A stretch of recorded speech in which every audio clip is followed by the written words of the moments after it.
Bagaimana melepaskan kemarahan untuk hidup lebih sehat? Ditinjau secara klinis. Sementara setiap orang mengalami kemarahan dengan tingkat yang berbeda-beda sepanjang hidup mereka, adalah normal bagi orang yang berbeda untuk mengekspresikan kemarahan dengan suatu yang berbeda. Situasi tertentu juga memicu berbagai jenis kemarahan. Adalah umum untuk melihat kemarahan diekspresikan sebagai argumen, teriakan, atau bahkan kutukan. Di sisi yang lebih ekstrim, beberapa orang bahkan mungkin mengekspresikan kemarahan secara fisik dengan melempar atau menghancurkan barang-barang.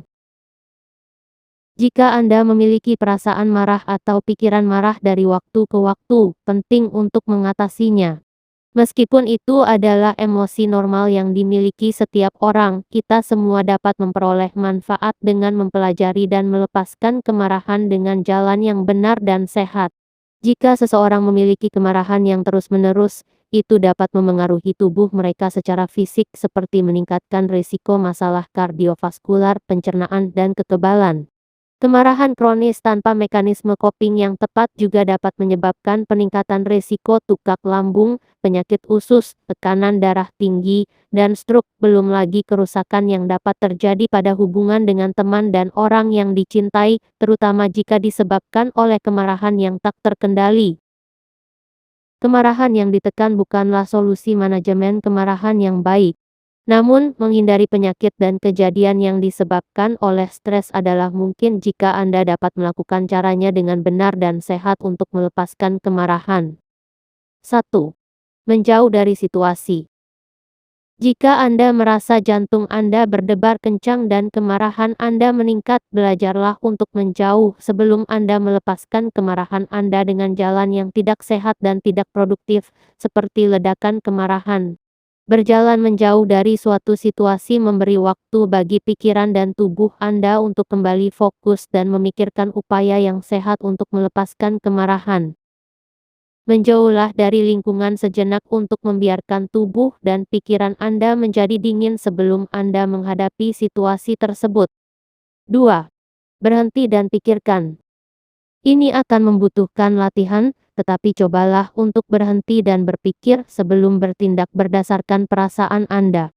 Reaksi awal Anda mungkin marah, tetapi jika Anda memberi diri Anda waktu sejenak untuk merenung dan membiarkan perasaan itu mereda, Anda mungkin menemukan bahwa Anda dapat melihat sesuatu dengan lebih jelas dan lebih tenang. Sangat penting bagi kita untuk memiliki jalan yang efektif untuk membuang kemarahan. 3. Ambil napas dalam-dalam. Banyak orang yang berlatih pernapasan mendalam dan merasa sangat menenangkan juga membuat santai. Orang-orang ini juga telah belajar bagaimana melepaskan kemarahan dengan upaya yang sehat.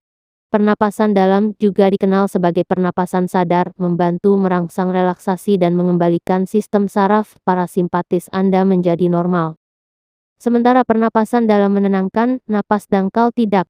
Untuk menarik napas dalam secara efektif, coba tarik napas perlahan melalui hidung sambil menghitung sampai 3. Kemudian hembuskan napas melalui mulut sambil menghitung lagi. Coba ulangi proses ini beberapa kali. Tubuh Anda secara alami akan rileks bahkan jika Anda merasa marah. 4. Berteriak ke bantal. Alih-alih meneriaki teman atau rekan kerja, pertimbangkan untuk berteriak ke bantal supaya Anda bisa merasakan pelepasan untuk meninggikan suara. Meskipun mungkin tampak konyol, itu bisa menjadi usaha yang bagus untuk melepaskan kemarahan pada saat itu, tanpa membiarkannya keluar pada orang lain. Bagian kelima. Latihan. Olahraga adalah kegiatan yang sangat produktif untuk mengeluarkan amarah Anda. Secara fisik baik untuk tubuh dan fantastis untuk kesehatan mental Anda. Olahraga apapun, bahkan jalan kaki singkat dapat meningkatkan endorfin tubuh. Endorfin adalah jenis neurotransmitter yang, ketika dilepaskan, terbukti meredakan rasa sakit dan memberikan rasa sejahtera. 6. Gunakan citra santai. Jika Anda merasa amarah memuncak di dalam diri Anda, coba pikirkan seseorang atau tempat yang memberi Anda kedamaian. Mungkin Anda dapat menemukan gambar di ponsel Anda tentang liburan santai baru-baru ini, atau foto anak-anak Anda yang sedang tertawa. Melihat gambar seperti ini bisa menjadi upaya yang produktif dan efektif untuk melepaskan amarah dengan tepat. 7. Kenali dan hindari pemicunya. Mempelajari bagaimana melepaskan kemarahan bisa lebih mudah jika Anda fokus mengenali pemicu kemarahan Anda. Adakah pola kemarahan Anda? Apakah itu selalu terjadi pada waktu tertentu atau di tempat tertentu? Apakah biasanya orang yang sama yang mengeluarkan emosi? Apakah dapur atau ruang bermain yang berantakan membuat Anda frustrasi? Bagaimana dengan ketika Anda terjebak macet? Setelah Anda mulai mengenali pemicu Anda dapat belajar untuk mengatasinya atau menghindarinya jika memungkinkan. Misalnya, Anda tidak selalu dapat menghindari dapur yang berantakan, tetapi mungkin Anda dapat mengatur jadwal pembersihan bersama pasangan dan menetapkan ekspektasi kebersihan yang tepat. Jika salah satu pemicu Anda adalah perjalanan Anda, mungkin Anda dapat berangkat lebih awal atau lebih lambat, atau mencari rute alternatif untuk menghindari jam sibuk. 8. Membingkai ulang pikiran. Saat kita marah, pikiran kita bisa dibesar-besarkan dan dramatis. Kita cenderung menggunakan kata-kata seperti, semuanya buruk karena kue ulang tahunnya rusak. Atau Anda malah berpikir semua malas di rumah ini.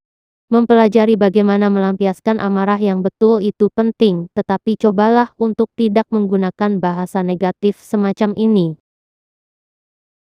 Mengganti kemutlakan ini dengan frasa yang lebih rasional dapat mengubah bagaimana Anda melihat sesuatu. Misalnya, ya, saya tidak sengaja merusak kue, tapi mungkin kita bisa keluar untuk makanan pencuci mulut, tidak masalah. Atau ya, kerannya mungkin bocor, tapi saya akan memperbaikinya, ini bukan akhir dunia, tenang saja. 9. Mulai membuat jurnal. Jurnal untuk kesehatan mental memiliki banyak manfaat. Prioritaskan kekhawatiran, masalah, dan ketakutan Anda. Pantau gejala sehari-hari, sehingga Anda dapat belajar mengenali pemicu. Berikan kesempatan untuk mengidentifikasi pikiran negatif dan menggantinya dengan self-talk yang positif. Setelah Anda mengidentifikasi dan mencatat penyebab stres Anda akan lebih mudah untuk mencari solusi. 10. Cobalah relaksasi otot progresif. Relaksasi otot progresif adalah teknik yang berguna untuk mengatasi kecemasan, kemarahan, dan stres. Mempelajari bagaimana melepaskan amarah dengan relaksasi otot progresif sebenarnya sangat mudah. Untuk melatih teknik ini, regangkan perlahan dan kemudian tenangkan setiap otot-otot mulai dari jari kaki dan terus naik ke kepala dan leher. Saat Anda rileks, Anda akan merasa lebih tenang dan damai secara keseluruhan. 11. Terhubung dengan terapis. Jika Anda sudah mencoba mekanisme coping ini, tetapi Anda tidak merasa lebih baik, jangan khawatir. Kiat-kiat ini hanyalah titik awal untuk mengarahkan kemarahan Anda secara positif. Tidak apa-apa jika Anda merasa perlu melampaui strategi yang dimoderasi sendiri. Anda dapat mencari penyedia kesehatan mental. Banyak profesional yang dilatih untuk membantu orang mengelola kemarahan dengan mengembangkan solusi yang bisa diterapkan di kehidupan nyata, jadi jangan takut atau malu jika Anda membutuhkan bantuan profesional. 12. Zikir, membaca Al-Quran dan mendalami agama lebih dalam. Ini menjadi jalan paling efektif untuk menyalurkan energi kita. Kegiatan positif akan memberi dampak yang sangat baik bagi kesehatan mental kita. Mencari dukungan untuk mengelola kemarahan. Menekan amarah bukanlah jawaban. Risiko dengan menekan kemarahan adalah bahwa pada titik tertentu itu mungkin menjadi kemarahan yang tidak terkendali.